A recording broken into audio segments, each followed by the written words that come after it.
The research vessel Stellar Dawn floated quietly near Jupiter's red storm. Captain Lee Minho stood on the bridge and watched the massive alien ship through the main screen. The ship looked like a giant silver fish with glowing blue lines running along its sides. It was 3 times bigger than their own vessel. "Sir, they are sending another message said Communications Officer Kim Da-hyun. She looked nervous as she touched her earpiece. "The Veltharians want to meet with our science team aboard their ship." Dr. Kim Tae-hyung adjusted his thick glasses and stepped forward. As the head xenobiologist, he had studied alien life forms for 20 years. But he had never actually met a living alien before. His hand shook slightly as he picked up his data pad. "Are we sure this is safe?" asked Engineer Park Ji-won. She was young and always asked practical questions. "I mean, we don't know anything about these Veltharians except that they have really big ships." Captain Lee looked at his crew. They were all scared but trying to hide it. This was the first time humans had ever met aliens. Everyone on Earth was watching and waiting for news. "The protocols are clear," Captain Lee said. "We take a small team. We stay calm. We observe everything. And we try not to make any mistakes that might start a war." 2 hours later, a small shuttle carried the human team toward the alien vessel. Dr. Kim Tae-hyung sat with Marine Sergeant Kang Young-ho, Engineer Park Ji-won, and linguist Dr. Yoon Sora. They all wore their best uniforms and carried translation devices. The alien ship's docking bay was huge. Strange purple lights hung from the ceiling like glowing fruit.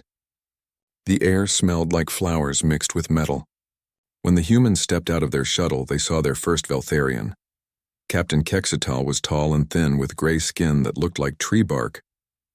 He had 4 arms and eyes that changed color from green to blue. When he spoke, his voice sounded like wind blowing through leaves. "Welcome, humans," Captain Kextal said through the translation device. "I am honored to meet your species. We have traveled far to find you." Dr. Kim Tae-hyung bowed politely. "We are honored as well, Captain. We hope this meeting brings friendship between our peoples." Captain Kextal's eyes turned bright yellow, which the humans would later learn meant he was pleased. "Come, let me show you something that will help you understand the power of the Veltharian people." The alien captain led them through long hallways filled with strange artwork. The walls showed pictures of battles and fierce creatures. Everything looked designed to show strength and power. They entered a large room with a high ceiling. In the center sat a massive cage made of glowing metal bars. Inside the cage, something moved in the shadows. "Behold," Captain Kextal said proudly, "the thornback crawler, one of the most dangerous creatures in our sector of space. It has killed 47 of our finest warriors. Its claws can cut through ship armor. Its bite contains acid that melts bone." The creature stepped into the light. It was the size of a small elephant with dark purple skin covered in sharp spines. It had 6 legs ending in claws like sword blades. 3 rows of teeth filled its mouth and green saliva dripped between them. 8 tentacles grew from its back, each one moving like angry snakes. Its eyes glowed red with hunger. The human team stepped back in fear, all except Engineer Park Ji-won. "Oh my goodness," Park Ji-won whispered. "Look at you, beautiful." Captain Kextal's eyes turned orange with confusion. "Beautiful? Did your translation device malfunction?" Park Ji-won moved closer to the cage. The thornback crawler noticed her and let out a low growling sound that made the metal floor vibrate. "You're just scared, aren't you, sweetie?" Park Ji-won said in a soft voice. "Being locked up in this cage must be terrible. You probably miss your home." Dr. Kim Tae-hyung grabbed her arm. "Ji-won, step away from the cage. That thing could kill you." But Park Ji-won ignored him. She reached slowly toward the glowing bars. "It's okay, big guy. I'm not going to hurt you." The thornback crawler moved closer. Its red eyes focused on the human woman. Captain Kextal and his guards reached for their weapons. "Stop," Captain Kextal shouted. "That creature will tear your arm off." Park Ji-won smiled and spoke even more softly. "You have such interesting tentacles. Are they sensitive? I bet they help you explore your world." She placed her hand near the bars. One of the creature's tentacles slowly reached out and touched her fingers. The tentacle felt warm and slightly rough, like a cat's tongue. The thornback crawler made a different sound. Not a growl this time, but something softer, almost like a purr. "That's impossible," whispered one of the Veltharian guards. Park Ji-won found a gap in the cage bars and gently scratched the creature behind what looked like an ear. The thornback crawler's eyes changed from red to golden yellow. Its tentacles relaxed and swayed gently. "Who's a good boy?" Park Ji-won said. Yes, you are. You're just a big sweetie who needs some love. The massive creature rolled onto its side, showing its belly. The deadly spines lay flat against its skin. It made contented rumbling sounds as Park Ji-won continued to pet it. Captain Kextal stared with his mouth open. His forehand shook as he pulled out a small device and began typing rapidly. Day 1, he muttered to himself. Humans appear to lack basic survival programming. Subject approached apex predator without fear. Predator responded with submission behavior never observed before, requesting immediate psychological evaluation of human species. Dr. Kim Tae-hyung watched his colleague continue to pet the alien creature. Ji-won, how did you know it wouldn't hurt you? Park Ji-won looked up with a bright smile. Look at its eyes. Look at how it moves. It's not angry or mean. It's lonely and scared. Probably been in this cage for months or years. All it wanted was someone to be kind to it. The thornback crawler stretched like a giant cat and made happy chirping sounds. Captain Kextal added another note to his device. Human emotional responses to danger appear to be completely inverted. Further study required immediately, also requesting larger supply of tranquilizer darts for crew safety. As the human team prepared to leave, Park Ji-won gave the creature one final scratch. Take care of yourself, big guy. Maybe we can visit again soon. The thornback crawler watched her go with sad golden eyes, its tentacles pressed against the cage bars. On the shuttle ride back, Dr. Kim Tae-hyung shook his head. That was either the bravest thing I've ever seen or the most foolish. Park Ji-won shrugged. Every living thing just wants to be understood. Even scary-looking aliens. Behind them, Captain Kextal was already planning his next test for these strange creatures called humans. 3 days had passed since the first meeting between humans and Veltharians. Captain Kextal could not stop thinking about what he had seen. The human woman had touched the thornback crawler like it was a friendly pet. This went against everything he knew about survival and danger. He decided to run another test. If humans truly had no survival instincts, he would prove it with science. Send a message to the human ship, Captain Kextal told his communication officer. Invite their science team to tour our bio-research station. Tell them we want to share knowledge about dangerous life forms.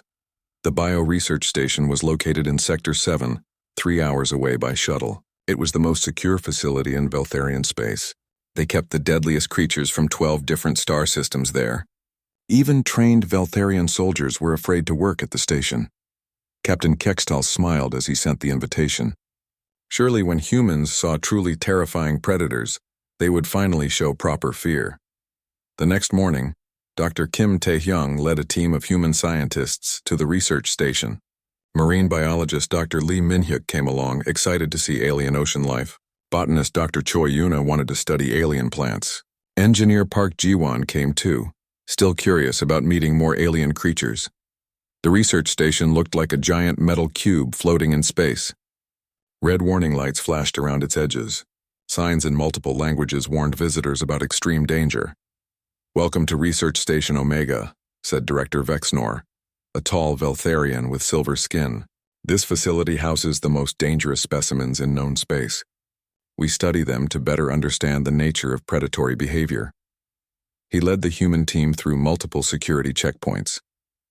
Each door required special codes and weapon scanners. Armed guards watched them from behind protective glass. Please stay close to me, Director Vexnor warned. Do not approach any containment units. Do not make sudden movements. Some creatures here can sense fear and will attack if they detect weakness. The first chamber contained aquatic specimens. Massive tanks filled with strange-colored water lined the walls. In the largest tank, something huge moved in the depths. Dr. Lee Min-hyuk pressed his face against the thick glass. What kind of environment does that one come from?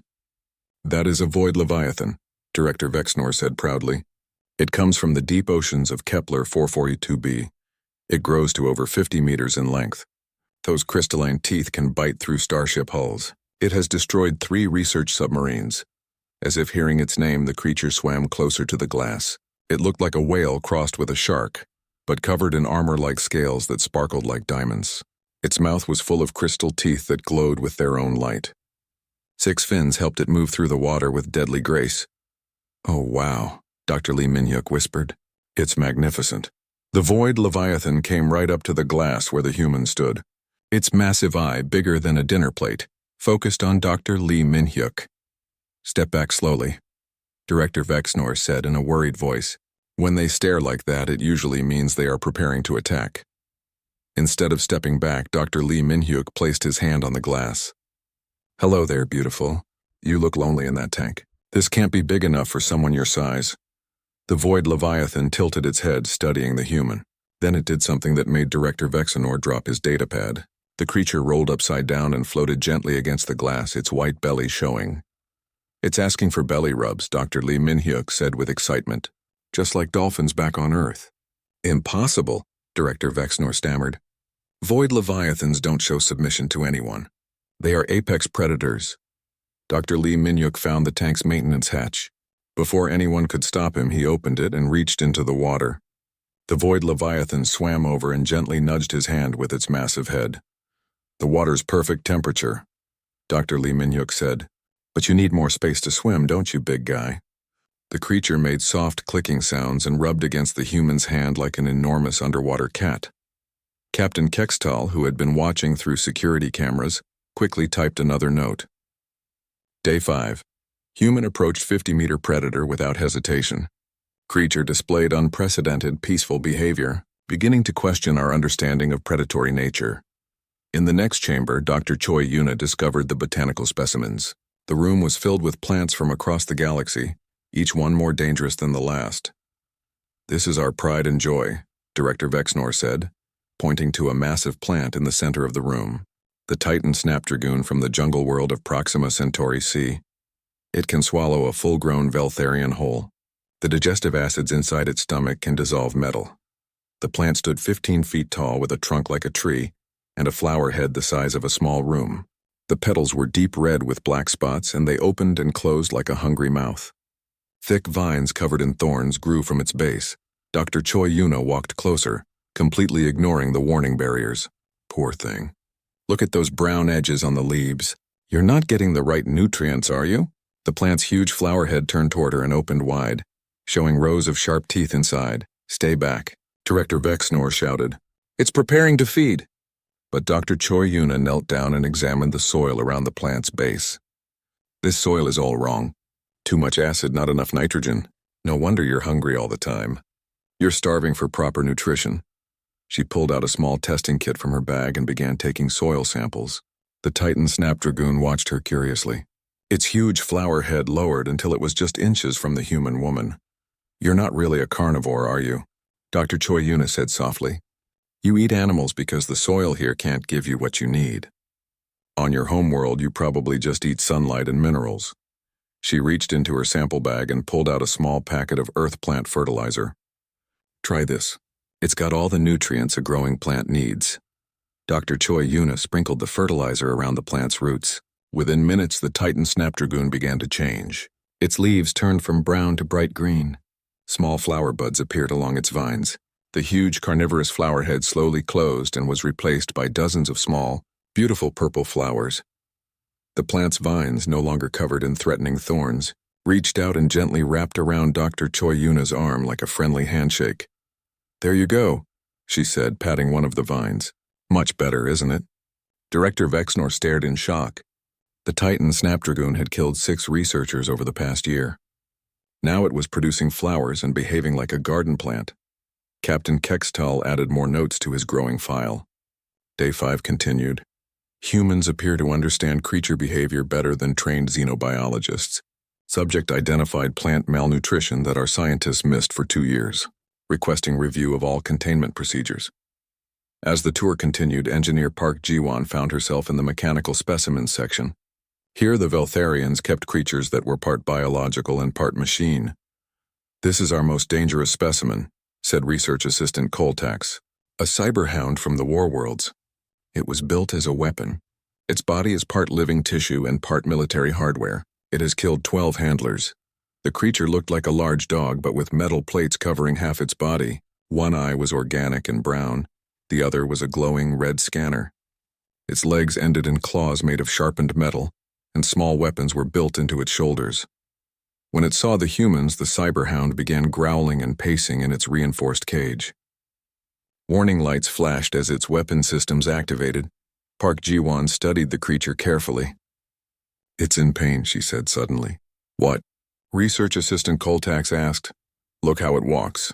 Those mechanical parts don't fit properly. They're causing constant discomfort. And look at its organic eye, it's cloudy. The cybernetic implants are probably interfering with its natural systems. The cyberhound continued to growl, but Park Ji-won noticed something else. Every few seconds it would whimper softly and touch its head against the cage wall. You're not angry, Park Ji-won said gently. You're hurt and scared. Those machines inside you weren't designed to work with your biology. She found the cage's emergency access panel. Despite protests from the Veltharian staff, she opened it and stepped inside. The cyberhound immediately charged at her, weapons charging and claws extended. But instead of running, Park Ji-won sat down on the floor and spoke in a calm voice. I know it hurts. I know you're confused. But I want to help you feel better. The creature stopped just inches from her, its weapons still humming with energy. Park Ji-won reached out slowly and touched the place where metal met flesh on its head. This connection is infected, she said. And this wire here is pinching a nerve. No wonder you're in pain all the time. With gentle movements, she adjusted some of the external connections. The cyberhound's red scanner eye flickered and changed to a soft blue color. The creature's growling stopped. There, Park Ji-won said. Is that better? The cyberhound looked at her with both eyes, one brown, one blue. Then it lay down and put its head in her lap. The weapons powered down and it made soft, contented sounds. Captain Kextall watched everything through the security cameras. His hands shook as he typed his final notes for the day. Day 5 final report. Humans have successfully calmed every dangerous specimen in our facility.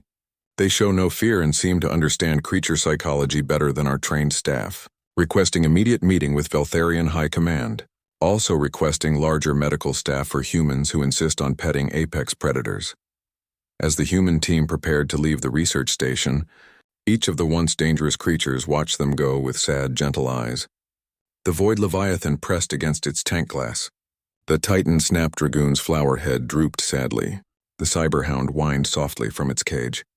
We should come back soon, Dr. Lee Min-hyuk said. They need more social interaction. Director Vexnor nodded weakly. In one day, the humans had changed everything he thought he knew about dangerous creatures. Captain Kextall was already planning his next test. But deep down, he was beginning to wonder if the humans were testing them instead. News of the human encounters spread quickly across the galaxy. Within 2 weeks, every major alien civilization had heard about the strange species that treated dangerous predators like friendly pets. The Galactic Council decided they needed to see this for themselves. Captain Kextall received an urgent message from the High Council chambers on Andromeda Station. The message was clear. Bring the humans to face the full council immediately. Representatives from 12 different species would be waiting. They want to test us, Captain Lee Min-ho said as he read the official invitation. This isn't just a friendly meeting. Ambassador Song Hae-eun adjusted her formal diplomatic uniform. She had been chosen to represent humanity because of her experience with difficult negotiations, but nothing in her training had prepared her for dealing with 12 different alien species at once. What do you think they'll try? Asked Dr. Kim Tae-hyung.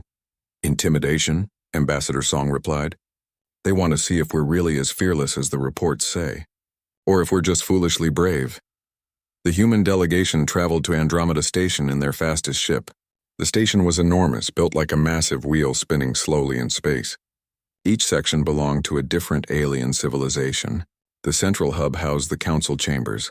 When their shuttle docked, the humans were met by Protocol Officer Zephrun, a being with blue crystalline skin and 6 arms. He looked nervous as he guided them through the station's corridors. Please follow all safety protocols, Zephrun warned them. Each delegation has brought examples of their species' strength. Stay close to me and do not approach any containment areas. The council chamber was huge, with seating arranged in a circle. Representatives from 12 species sat at curved desks, each one designed for their particular body type. In the center of the room, 12 different cages held 12 different creatures. Ambassador Song looked around the room and suppressed a smile. It was exactly what she had expected. Each alien delegation had brought their most frightening creature to show off their power. Welcome, humans, said Councillor Thekmore of the Granite Federation. He looked like a living rock formation with glowing crystals for eyes.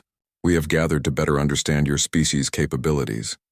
High Priestess Velandra of the Ethereal Collective, floated above her seat, her translucent body shimmering with inner light. We have heard interesting reports about your interaction with dangerous life forms. We wish to observe these interactions ourselves. Of course, Ambassador Song said politely. We are honored by your interest.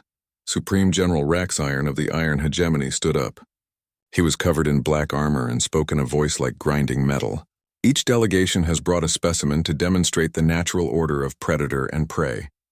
Perhaps this will help your species understand your proper place in the galactic hierarchy. Ambassador Song nodded and walked toward the center of the room. The other humans followed her, their footsteps echoing in the large chamber. The first cage held the Zephyrian delegation's prize creature. It looked like a panther crossed with a scorpion, with 6 powerful legs ending in razor claws. Its tail curved over its back, ending in a stinger that dripped with purple venom. Its fur was black with silver stripes that seemed to move in the light. The Shadow Stalker, announced Ambassador Yixtel of the Zephyrian Empire. It has never been defeated in combat. Its venom can paralyze a full-grown warrior in seconds. Ambassador Song approached the cage without hesitation. The Shadow Stalker noticed her immediately and began prowling back and forth, its green eyes fixed on the human. What beautiful markings, Ambassador Song said admiringly. Those silver stripes are gorgeous. Do they help with camouflage in your natural environment? She reached into her diplomatic bag and pulled out a small brush with soft bristles. Would you like me to help groom those beautiful stripes? The Shadow Stalker stopped prowling. It tilted its head and studied the strange creature that showed no fear. Ambassador Song began making gentle brushing motions in the air, showing what she wanted to do. The creature moved closer to the cage bars. Slowly, it pushed its head against the barrier and began to purr. The sound was deep and rumbling like a distant thunderstorm. Ambassador Yixtel's mouth fell open. That is not possible. Shadow Stalkers do not purr. They do not show affection to anyone except their bonded handlers. Ambassador Song found a gap in the cage and began gently brushing the creature's fur. The Shadow Stalker's purring grew louder, and it rolled onto its side to give her better access. Everyone needs a little grooming, Ambassador Song said cheerfully. It feels good and shows that someone cares about you. Captain Kim Dong-hyuk, who had come as the military representative, walked over to the second cage.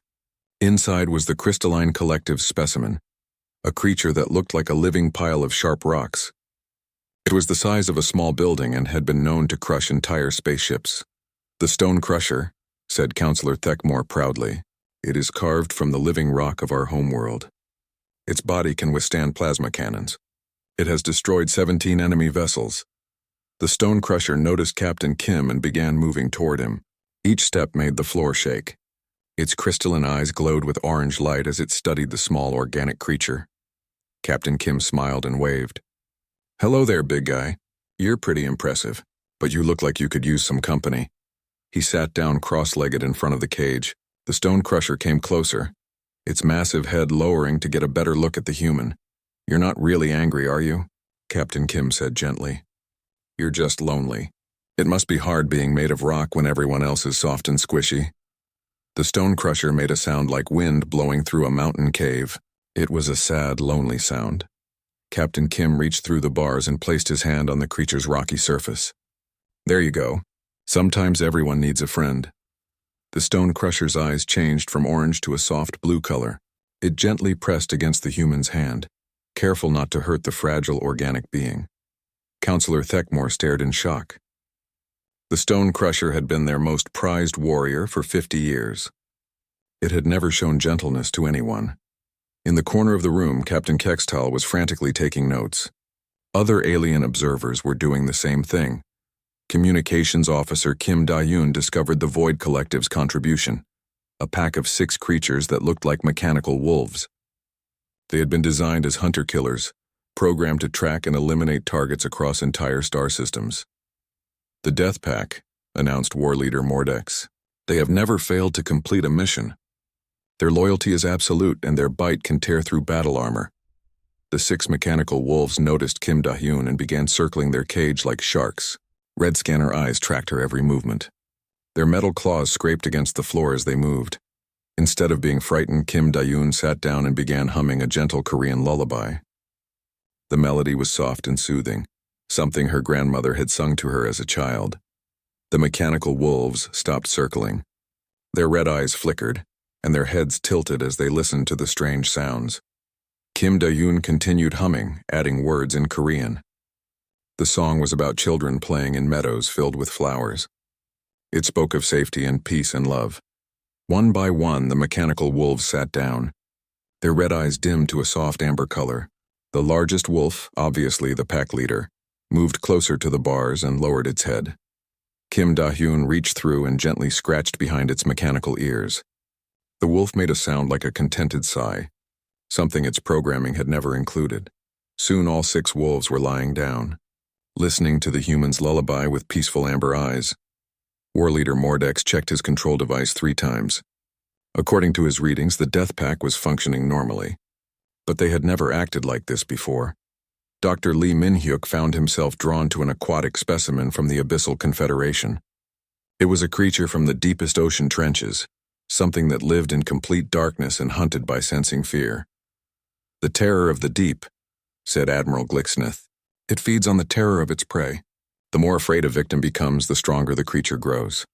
The creature floated in a tank of black water. It had no eyes, but it seemed to sense Dr. Lee's presence. Tentacles as thick as tree trunks pressed against the glass, and a mouth full of needle teeth opened and closed hungrily. Dr. Lee placed his hand on the tank glass. "You live so deep that you never see sunlight, do you? That must be incredibly lonely. No wonder you hunt things that are afraid. Fear is probably the only emotion you ever encounter." The creature's tentacles stopped moving. Its mouth closed slowly. "But I'm not afraid of you," Dr. Lee continued. "I think you're amazing. Living in such a hostile environment, surviving in complete darkness, you must be incredibly strong and adaptable." The terror of the deep moved closer to the glass. It gently touched its tentacles to the spot where Dr. Lee's hand rested. For the first time in its life, it was encountering something other than fear.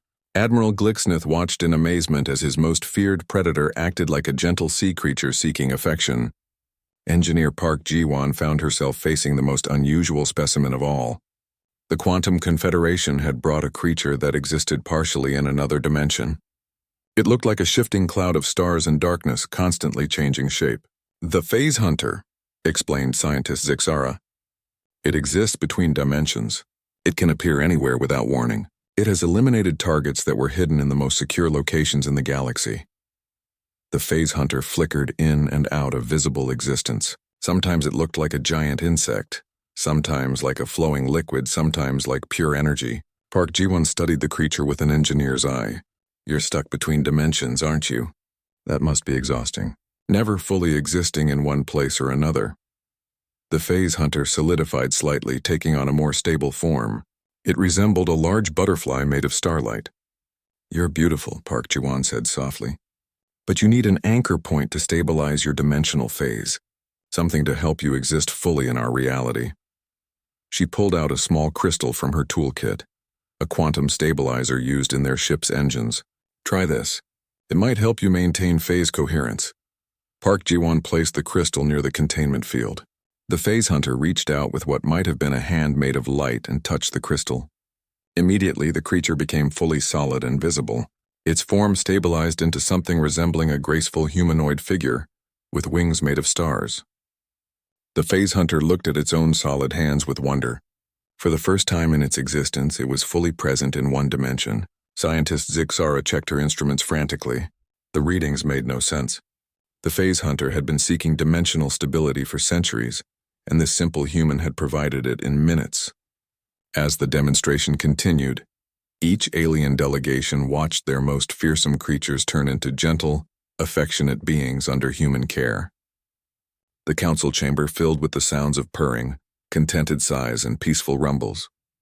Captain Kextall finished his latest report. Day 12. Humans have successfully calmed every dangerous specimen brought by 12 different civilizations.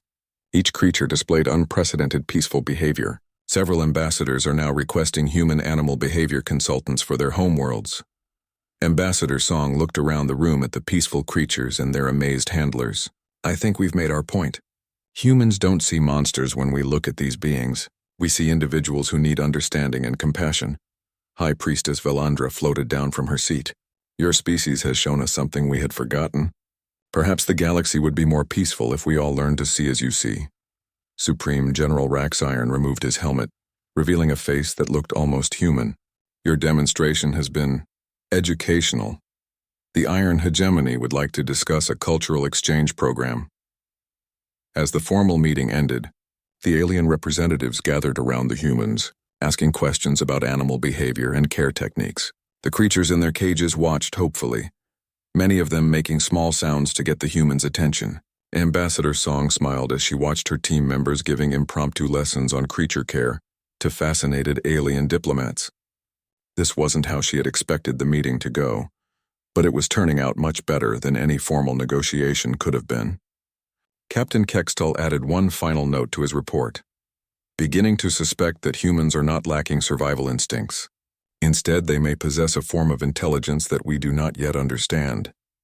Requesting extended cultural exchange to study human empathy and its applications to interspecies relations. Captain Kextall stared at the growing pile of reports on his desk. Every alien civilization in the galaxy was sending requests for information about humans. Some wanted to hire human-animal specialists. Others wanted to study human biology. A few were even asking if humans could teach their children how to handle dangerous creatures safely. But Kextall had his own questions. How did humans know exactly what each creature needed? Was it some kind of special sense? Did they release secret chemicals that calmed other species? There had to be a scientific explanation. "Send a message to the human ship," Kextall told his communications officer. "Propose a joint research project. Tell them we want to understand the biological basis of their creature interaction abilities." 3 days later, human and Veltharian scientists met at a new research facility on Kepler 442b. The planet had been chosen because it was neutral territory, with environments suitable for both species. The facility was built half underground for the Veltharians and half above ground for the humans who preferred natural light. Dr. Yoon Ji-hoon led the human research team. As a xenopsychologist, he studied how different species thought and behaved. He was excited to finally meet aliens who were genuinely curious about human behavior, instead of just afraid of it. "Welcome to Research Station Beta," said Chief Scientist Nalvera. She was smaller than most Veltharians, with lighter gray skin and bright green eyes. "We have prepared extensive testing facilities to study your remarkable abilities." Dr. Yoon looked around the laboratory. It was filled with complex machines designed to measure everything from brain waves to chemical emissions. "This is very impressive, but I should probably explain something first. We don't think we have any special abilities." Scientist Nalvera's eyes changed from green to orange with confusion. "But your species can calm any dangerous creature instantly. You must have some biological advantage. Enhanced pheromone production, perhaps, or specialized neural pathways for predator communication." "It's much simpler than that," Dr. Yoon said with a smile. "We just try to understand what each creature is feeling and what it needs." Research assistant Park So-min unpacked her equipment nearby. As a behavioral specialist, she had studied animal psychology for 15 years. Most of what you call dangerous behavior is actually just fear, pain, or frustration. Once you address the real problem, the aggressive behavior usually stops. The Veltharian scientists exchanged glances. "This sounded too simple to be true. Let us test this theory," Chief Scientist Nalvera said. "We have prepared several controlled experiments. First, we will monitor your biological responses when you encounter threatening stimuli." She led them to a secure testing chamber, where a medium-sized creature paced behind energy barriers. It looked like a cross between a bear and a porcupine, with black fur and sharp quills covering its back. Its red eyes glowed with anger as it growled at everyone in the room. "This is a spike bear from the forest world of Tau Cetiae," Nalvera explained. "It has been in captivity for 6 months and remains completely hostile. It attacks anyone who approaches its enclosure." Dr. Yoon studied the creature carefully while sensors monitored his heart rate, brain activity, and chemical emissions. "How long since it has seen its natural environment?" 6 months, as I said. "And what does it eat in the wild?" "Various plants and small animals from its forest habitat." Dr. Yoon nodded. "What are you feeding it here?" Research assistant Tokvin checked his data pad. "Standard nutritional blocks designed for omnivorous species. They contain all necessary nutrients, but not the foods it recognizes as safe," Dr. Yoon said. "Look at its behavior. It's not really aggressive. It's terrified and homesick." The monitoring equipment showed that Dr. Yoon's vital signs remained completely calm as he approached the hostile creature. His brain activity was normal and he wasn't releasing any unusual chemicals, May I try something? Dr. Yoon asked. Before anyone could object, he stepped closer to the energy barrier. The spike bear immediately charged toward him, quills raised and claws extended. But Dr. Yoon didn't flinch. You miss your forest, don't you? He said gently. The smell of real dirt and growing plants. The sound of wind through leaves. He pulled out his personal tablet and showed the creature images of earth forests. Dense green trees, sunlight filtering through leaves, small animals playing among fallen logs. The spike bear stopped charging. It stared at the images with intense interest. These aren't from your world, Dr. Yoon continued, but forests are similar everywhere. Life growing freely. Fresh air. Natural sounds instead of machine humming. The creature moved closer to the barrier, its red eyes fixed on the tablet screen. When Dr. Yoon showed a video of earth squirrels playing in oak trees, the spike bear made a soft whining sound. You're not a monster, Dr. Yoon said. You're just homesick. The spike bear stopped charging. It stared at the images with intense interest. These aren't from your world, Dr. Yoon continued, but forests are similar everywhere. Life growing freely, fresh air, natural sounds instead of machine humming. The creature moved closer to the barrier, its red eyes fixed on the tablet screen. When Dr. Yoon showed a video of earth squirrels playing in oak trees, the spike bear made a soft whining sound. You're not a monster, Dr. Yoon said. You're just homesick. The spike bear lay down near the barrier, still watching the forest videos. Its quills slowly flattened against its back, and its eyes changed from angry red to sad brown. Chief Scientist Nalvera checked her instruments repeatedly. Your biological readings show no abnormalities. No special pheromones. No unusual brain patterns. How did you know what would calm it? Experience, Dr. Yoon replied. Any social creature taken from its natural environment will experience stress and depression. The aggressive behavior was just a symptom of psychological distress. Research assistant Park So-min set up her own experiment in the next chamber. She wanted to test human responses to truly alien creatures that didn't resemble anything from Earth. This should be interesting, she said, as Veltharian technicians brought in a containment unit. Inside was something that looked like a floating cloud of silver threads. It moved by rippling through the air like liquid metal. A thread dancer from the gas giant Proxima b, explained technician Hexanel. It lives in atmospheric storms and feeds on electrical energy. We have never been able to study its behavior because it attacks anything that approaches. The moment the containment unit was opened, the thread dancer burst out and began swirling around the room like an angry tornado. Silver threads whipped through the air, leaving glowing trails behind them. The Veltharian scientists dove for cover, but Park So-min stood perfectly still in the center of the chaos. You're trying to find a storm, aren't you? She said calmly as the creature whirled around her. This room feels dead to you. No electrical fields. No natural energy flows. She pulled out a small device from her toolkit, a portable electromagnetic field generator used for equipment testing. When she activated it, the thread dancer immediately flew toward the device. There you go, Park So-min said as the creature began dancing around the electromagnetic field. Not quite like home, but at least it's familiar energy. The thread dancer's movements changed from chaotic and angry to graceful and playful. It began forming beautiful patterns in the air, weaving its silver threads into complex designs. It's not attacking, Park So-min explained to the amazed scientist. It's dancing. This is probably how its species communicates and expresses emotion. The thread dancer created a spiral pattern around Park So-min, then formed what looked like a flower made of light. It was trying to show gratitude in the only way it knew how. Technician Hexnell checked his readings in disbelief. The creature's stress levels have dropped to 0. It's displaying social bonding behavior we've never observed before. But the most dramatic test came when an accident occurred in the experimental lab. Research assistant Park So-min was working with a new specimen when the containment unit malfunctioned. A swarm of nanowasps escaped into the laboratory. The nanowasps were the size of rice grains but incredibly dangerous. They were designed as biological weapons programmed to attack anything that moved. Once released, they would reproduce rapidly and could overrun an entire facility within hours. Alarms blared throughout the research station.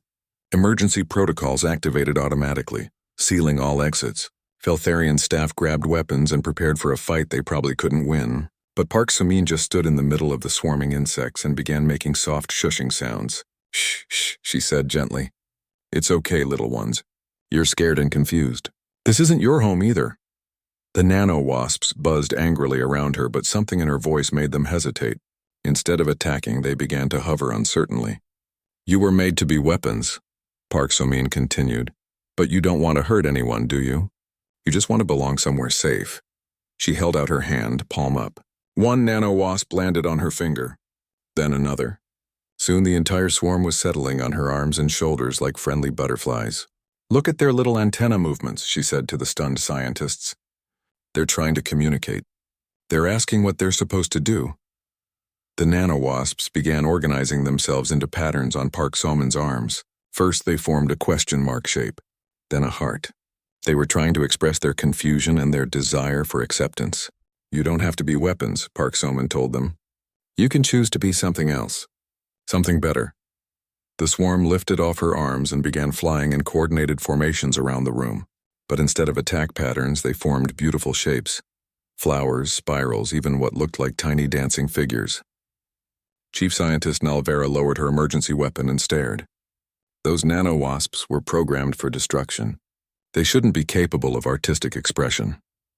Every living thing has the capacity for more than its original purpose, Park So-min replied.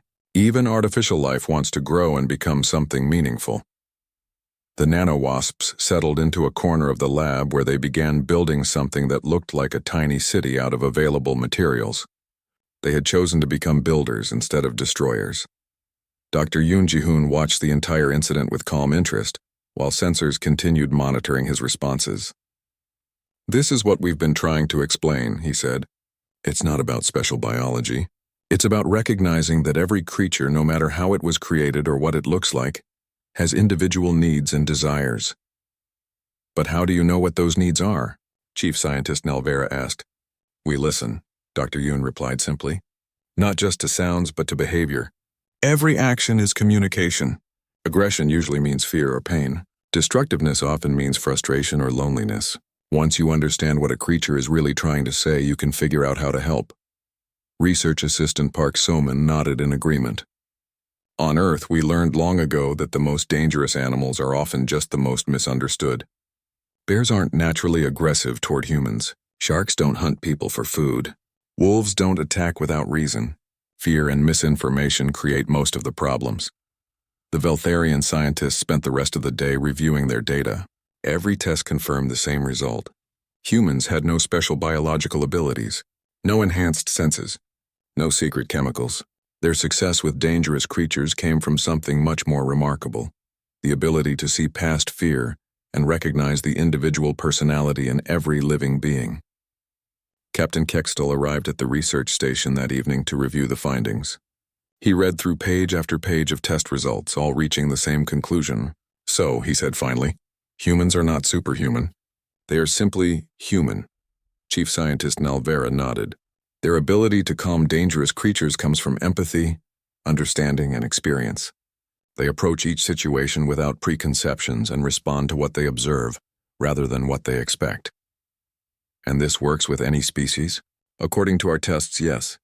They seem able to recognize emotional states and basic needs across any form of life, even artificial constructs like the nano-wasps. Captain Keckstal looked through the laboratory window at the nano-wasps, who were still building their tiny city. In another room, the spike bear was sleeping peacefully while watching recordings of earth forests. The thread dancer continued its graceful aerial ballet around the electromagnetic field generator. Perhaps, he said slowly, we have been approaching the study of dangerous creatures from the wrong direction. We focus on their capacity for harm. Humans focus on their capacity for connection. He pulled out his personal data recorder and made one final entry for the day. Day 18. Human abilities appear to be based on emotional intelligence rather than biological advantage. They succeed because they treat every creature as an individual worthy of understanding, rather than a threat to be controlled. Requesting permission to establish permanent joint research facilities, also requesting training programs for Veltharian scientists in human empathy techniques. As the research station settled into its night cycle, the sounds of contented creatures filled the air. For the first time in the facility's history, there were no alarms, no emergency protocols, and no fearful staff. There was only the peaceful coexistence that humans seemed to create wherever they went. Dr. Yoon Ji-hoon made his own notes before going to sleep. Day 1 of true interspecies understanding, he wrote. The Beltharians are beginning to see that cooperation works better than control. Tomorrow we'll start teaching them how to listen to what their creatures have been trying to tell them all along. The emergency message reached the research station at 0300 hours. Captain Lee Min-ho read it twice before believing what he saw. War had broken out on the moon orbiting Proxima Centauri b. 3 different alien factions were fighting over mining rights, and each side was using biological weapons. The Galactic Council is requesting immediate human intervention. Communications Officer Kim Da-hyun reported. They want us to serve as neutral peacekeepers. Dr. Kim Tae-hyung looked up from his research notes. Peacekeepers? We're scientists, not soldiers. According to this message, Captain Lee said, each faction has brought their most dangerous war beasts to the battlefield. The Council thinks we might be able to calm the situation. Ambassador Song Hae-eun reviewed the tactical reports. The Iron Hegemony has deployed bioweapons designed to infiltrate enemy bases. The Void Collective brought pack hunters that can track targets across entire continents. The local resistance fighters are using creatures that can tunnel through solid rock. Captain Kextal, who had become the official liaison between humans and the Galactic Council, sent an urgent request. The 3 factions refuse to negotiate while their war beasts are active. Traditional peacekeeping forces cannot operate safely. Only humans have shown the ability to neutralize biological weapons without destroying them. 12 hours later, the human peacekeeping team landed on the war-torn moon. The surface looked like a nightmare. Craters from explosions covered the landscape. Strange plants grew wild where biological weapons had been tested. In the distance, they could hear the roars and howls of creatures designed for battle. Medic Sergeant Kang Young-ho set up a field medical station near the landing zone. He had volunteered for this mission because someone needed to take care of any injured creatures they encountered. First rule of battlefield medicine, he told his team. Everyone deserves treatment no matter what side they're fighting for. The Iron Hegemony's representative, General Vexthor, met them at the neutral zone. His black armor was scarred from recent battles and his red eyes glowed with anger. Humans, he said with disgust. The Council sends soft-skinned children to deal with weapons of war. You will not last 1 hour on this battlefield. We're not here to fight, Ambassador Song replied calmly. We're here to help everyone find a peaceful solution. General Vexthor laughed, a sound like grinding metal. There can be no peace while our enemies deploy their hunter packs. Our infiltrators are the only defense against total annihilation. As if summoned by his words, a creature emerged from the shadows near their position. It was roughly humanoid in shape but constantly shifting and changing. Its skin rippled like liquid metal, and its features rearranged themselves every few seconds. Red scanner eyes appeared and disappeared across its surface as it studied the humans. Behold, General Vexthor said proudly, a perfect infiltrator. It can take any form, penetrate any defense, and eliminate any target. It has never failed a mission. The bioweapon approached the human group with predatory grace. Its form settled into something resembling a tall warrior in dark armor, but the edges kept shifting and blurring. Medic Sergeant Kang Young-ho noticed something that made him frown. It's limping. Impossible, General Vexthor said. Infiltrators do not show weakness, but Kang Young-ho was right. Despite its efforts to hide the injury, the creature was favoring its left leg. When it thought no one was looking, it touched its side where something was obviously causing pain. Poor thing's hurt, Kang Young-ho said gently. He opened his medical kit and began setting up a treatment area. General, permission to examine your infiltrator? It is a weapon, not a patient, General Vexthor replied harshly. But the infiltrator had noticed the medical equipment. It stopped trying to look threatening and moved closer to the human medic. Its shifting form became more stable, revealing what looked like blast damage along its torso and a deep gash in its leg.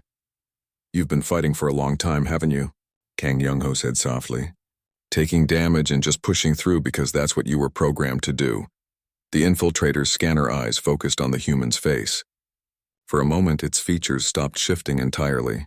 It looked almost like a young soldier, tired, hurt, and confused. When did you last rest? Kang Young-ho asked.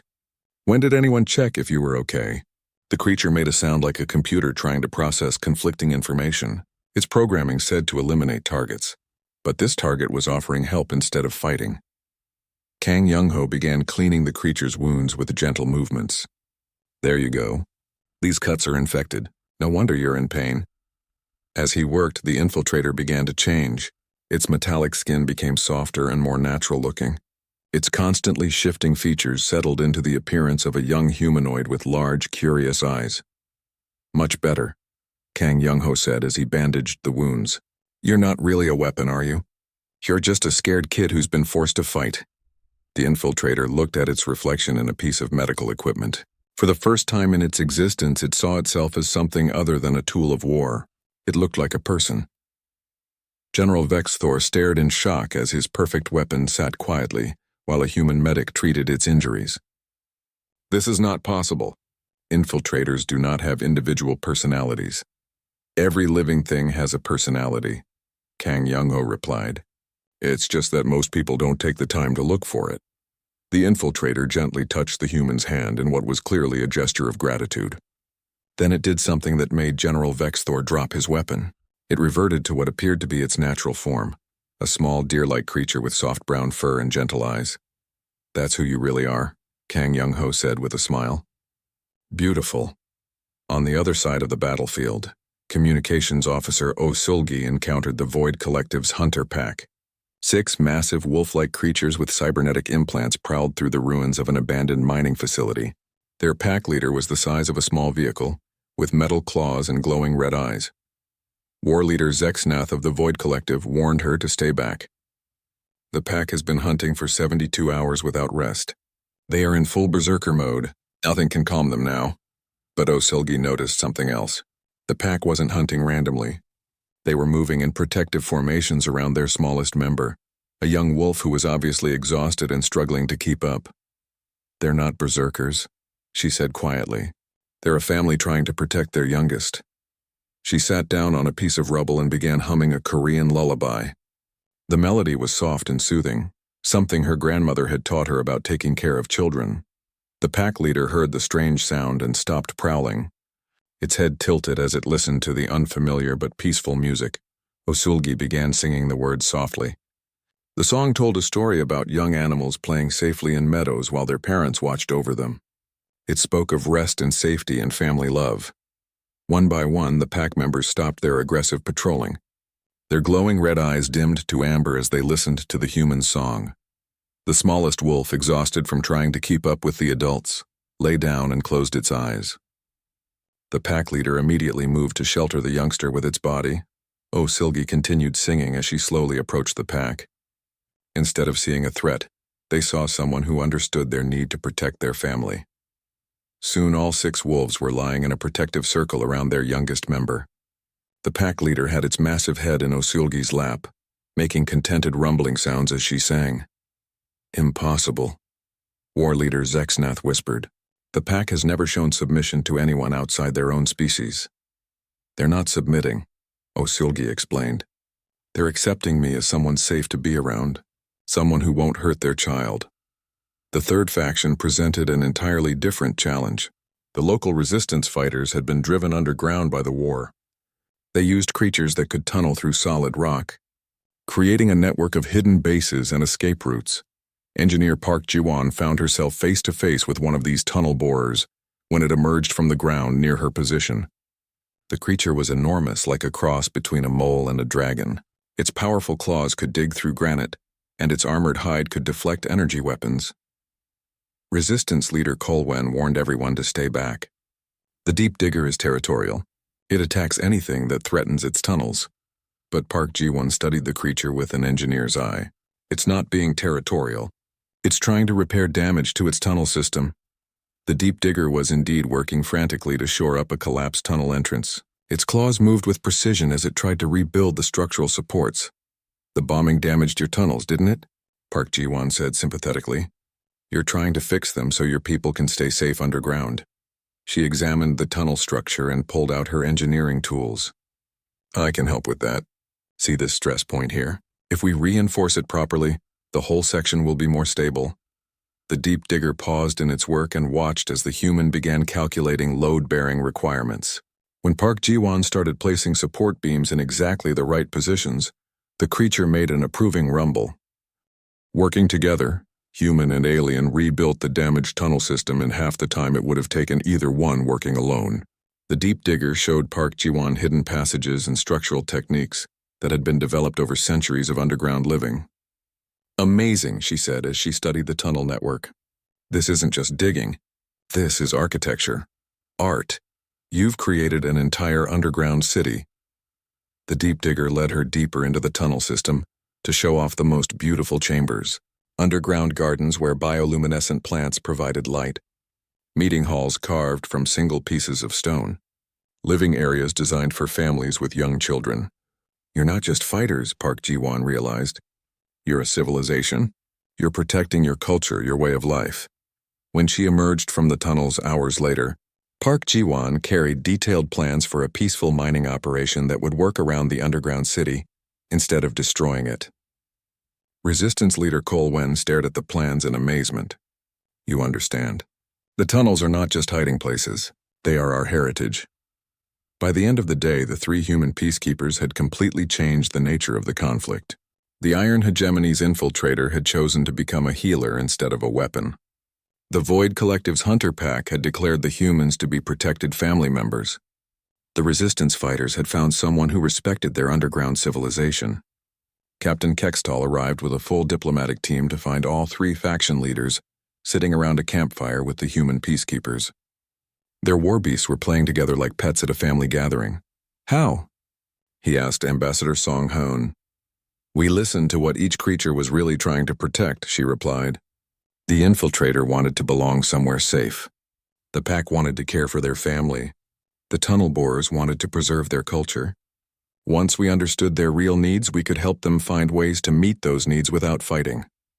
General Vex Thor sat beside his former weapon, who had returned to its natural deer-like form and was contentedly eating synthesized grass. I never knew it had a choice, he said quietly. War leader Zexnath watched the pack leader gently grooming the youngest wolf. We trained them to fight, but we never asked what they wanted to do. Resistance leader Colwyn showed the tunnel plans to her colleagues. They saw our tunnels as architecture, not just hiding places. They understood that we were protecting something beautiful.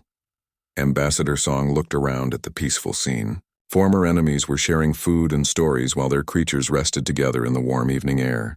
Every conflict has a choice, she said. You can focus on what divides you, or you can look for what connects you. Every living being wants the same basic things: safety, family, purpose, and respect. Captain Kextall made his evening report to the Galactic Council. Day 25. Humans have achieved peace through strategic understanding rather than strategic force. All 3 factions have agreed to collaborative mining rights that respect underground civilizations. War beasts have been successfully converted to construction and rescue operations, requesting immediate establishment of human peacekeeping protocols for future conflicts.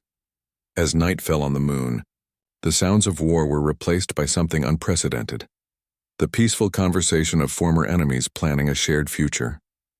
And watching over it all were creatures that had been designed for destruction, but had chosen to become guardians of the peace their human friends had helped them find. Dr. Kim Tae-hyung made his own notes as he watched the infiltrator help tend to wounded resistance fighters. Day 1 of true peace, he wrote. Not the absence of conflict, but the presence of understanding. The Veltharians are learning that the strongest weapon is compassion, and the greatest victory is finding a way for everyone to win. The message from the Veltharian High Council arrived with the highest priority codes. Captain Kextall read it 3 times before he fully understood what they were asking. The council wanted answers. Real answers. And they wanted the humans to come to the Veltharian homeworld to provide them. They're demanding a full explanation, Captain Kextall told Dr. Kim Tae-hyung over the communication link. The High Council cannot accept that humans have no special abilities. They believe you must be hiding something. Dr. Kim Tae-hyung sighed as he looked at his research notes.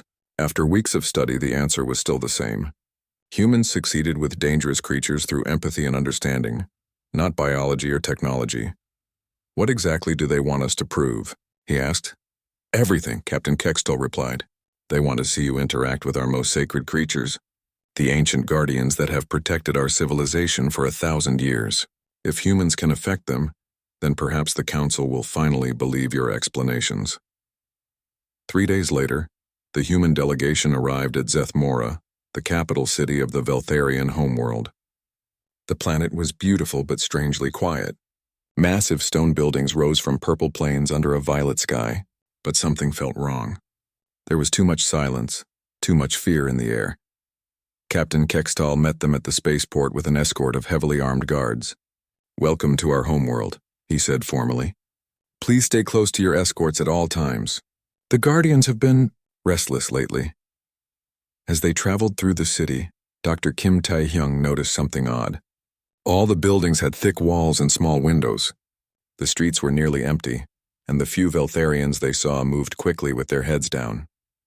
"Your people seem afraid," observed anthropologist Dr. Bae Ji-soo. "Are they always this cautious?" Captain Kextal's eyes changed to a darker shade of blue. "Life on Zethmora has not been easy recently. The Guardians grow more aggressive each year. They require more space, more food, more sacrifices to keep them calm." "Sacrifices?" Dr. Bae Ji-soo asked with concern.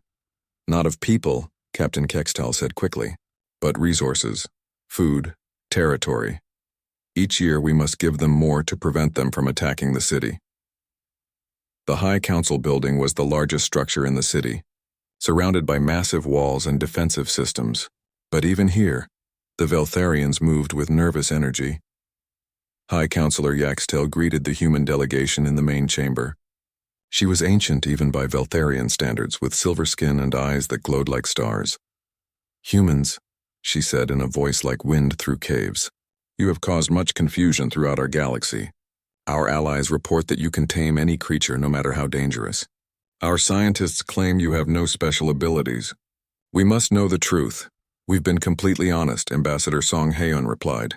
"We don't have any hidden powers or secret technology. We simply try to understand what each creature needs." High Counselor Yaxtel gestured toward the chamber's massive windows. In the distance, enormous shapes moved between the buildings like living mountains. "Behold our guardians," she said. "For 1,000 years they have protected Zethmora from invasion. But the bond between our species has grown difficult. They no longer respond to our commands. They take what they want and ignore our needs." Dr. Bae Ji-soo studied the ancient carvings on the chamber walls. The artwork showed a very different relationship between Veltharians and their creatures. In the oldest pictures, both species worked together peacefully. Veltharians rode the creatures through starfields. The creatures helped build cities and protect families.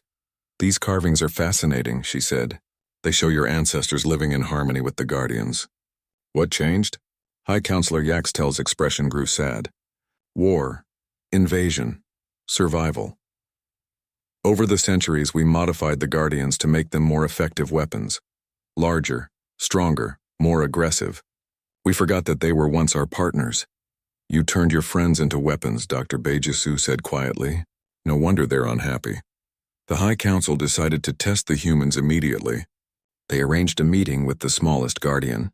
Though smallest was relative, the creature was still the size of a large building. Guardian Keeper Nolhex led them to a massive enclosure in the center of the city. "This is Guardian 9, he said nervously. "It is the youngest and supposedly the most manageable. But it has not allowed anyone to approach for 3 months.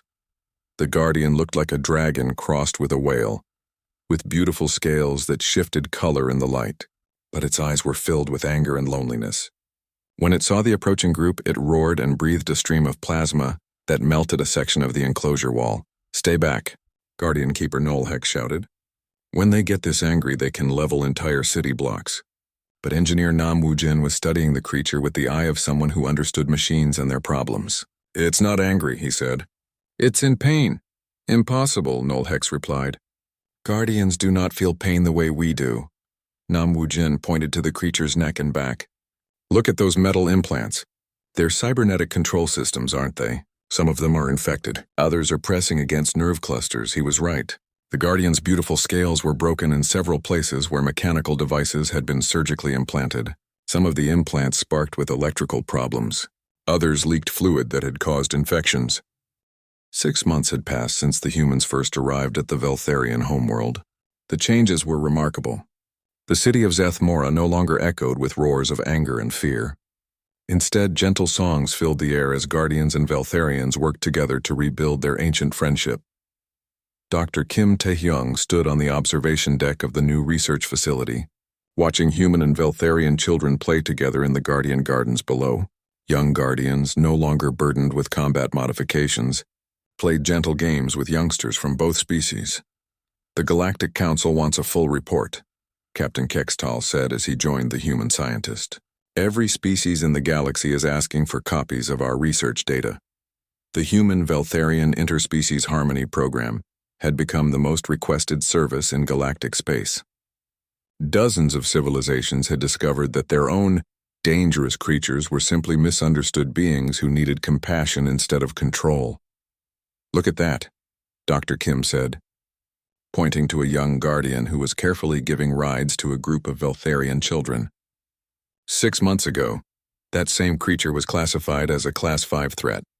Now it's a babysitter. Captain Kextal's eyes changed to the warm gold color that indicated deep happiness.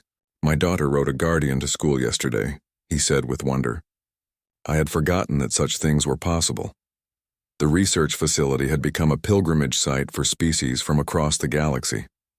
Representatives came to learn the human techniques for creature communication and relationship building. The facility was always full of beings trying to reconnect with their own estranged companions. Engineer Park Ji-won walked through the main laboratory, checking on various projects. In one section, crystalline collective scientists were learning to communicate with their living rock creatures through vibration and harmonic resonance. The monsters turned out to be poets who expressed themselves through stone sculptures. The ethereal collective delegation arrived this morning, Park Ji-won reported to Dr. Kim. They brought their Void Hunters for evaluation. The Void Hunters had been described as universe-ending predators that consumed entire star systems. But when the humans met them, they discovered creatures that were actually cosmic gardeners, trying to clean up space debris and organize chaotic energy fields. "Let me guess," Dr. Kim said with a smile. "They're not hunters at all. Maintenance crews," Park Ji-won confirmed. "They've been trying to fix damaged spacetime for millions of years, but everyone kept shooting at them, so they had to become defensive." In another section of the facility, Ambassador Song Ha-yoon was conducting a diplomatic session with the Iron Hegemony leadership. Their former war machines now served as construction crews, building homes and schools instead of weapons and fortresses. "General Vexthor wants to establish a permanent cultural exchange program," Ambassador Song reported. "The Iron Hegemony is converting their entire military from combat operations to infrastructure development." The most remarkable change had occurred with the Quantum Confederation. Their phase hunters, once considered interdimensional threats, now served as guides helping other species explore alternate realities safely. They had become teachers instead of predators. Dr. Yoon Ji-hoon led a training class for new Veltharian researchers. The students were learning human techniques for reading creature behavior and understanding emotional needs. "Remember," he told the class, "every action is communication. Aggression usually means fear or pain. Withdrawal often indicates loneliness or confusion. Your job is to listen to what the creature is really trying to tell you." Young Veltharian student Pexnara raised her hand. "But how do you know what they need if you've never seen their species before?" "You start with basics," Dr. Yoon replied. "Every living thing needs safety, comfort, social connection, and purpose. If you can provide those things, most behavioral problems solve themselves." The students practiced with a variety of creatures that had been brought to the facility. Former war beasts now served as teaching assistants, demonstrating how quickly aggressive behavior changed when basic needs were met. Marine Sergeant Kang Young-ho had established a medical wing that treated creatures from across the galaxy. His waiting room looked like the most diverse petting zoo in existence, filled with beings that had once been classified as galactic threats. "The Hegemony infiltrator is fully recovered," he reported to the daily briefing. "It's decided to train as a counselor to help other artificially created beings find their own identities." The infiltrator, who now called itself Harmony, had become one of the facility's most effective therapists. Its shape-shifting abilities allowed it to communicate with species that had very different physical forms. Communications Officer Oh Silgi ran the facility's most popular program, the Lullaby Project. She taught beings from different species how to use music and voice to calm agitated creatures and build emotional connections. "The Void Collective pack leaders are excellent students," she reported. "They've developed a whole new form of howl singing that helps their young ones sleep peacefully." The pack leaders had become ambassadors to other species, teaching wolf song therapy to beings who had never experienced the comfort of group harmony. Research assistant Park So-min managed the facility's technology integration program. The nano-wasps she had befriended had evolved into a sophisticated construction collective, building beautiful architectural projects that combined multiple species' design aesthetics. The nano-wasps want to expand their city, she announced during the morning briefing. They're requesting materials to build guest quarters for visiting creatures. The nano-wasp city had become a marvel of interspecies cooperation. Beings of all sizes could find appropriate housing, and the tiny builders took pride in creating comfortable spaces for every visitor. Dr. Bae-ji Soo had made the most significant discovery of all. While studying historical records from dozens of civilizations, she found a pattern that changed everything they thought. They knew about galactic history. Every species we've encountered shows evidence of ancient companion relationships, she announced at a major conference. The war creatures, the monsters, the biological weapons, they're all descended from beings who once lived peacefully alongside other species. Her research revealed that the galaxy had once been filled with cooperative interspecies communities. Wars and conflicts had gradually separated the species, forcing them to modify their companion creatures into weapons for survival. We haven't been taming monsters, Dr. Bae-ji explained to the assembled delegates. We've been helping families reunite after centuries of forced separation. The revelation changed how every species viewed their relationships with other life forms. Ancient partnerships were restored. Former enemies became friends again. The galaxy began to remember what peace actually felt like. Captain Kextal served as the facility's co-director, alongside Dr. Kim Tae-hyung. His daily reports to the Galactic Council had evolved from confusion and alarm to wonder and hope.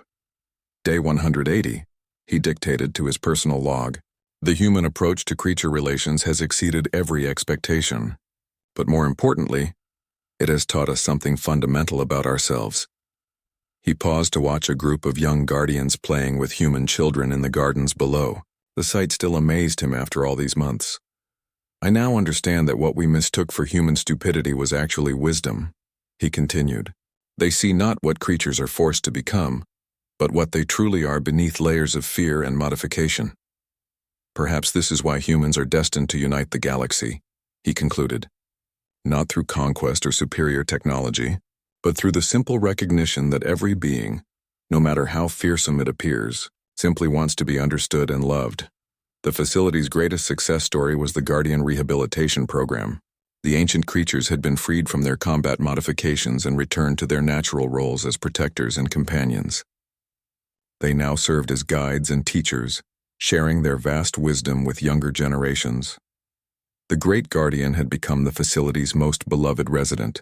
Children from dozens of species rode on its back as it flew slowly around the facility grounds.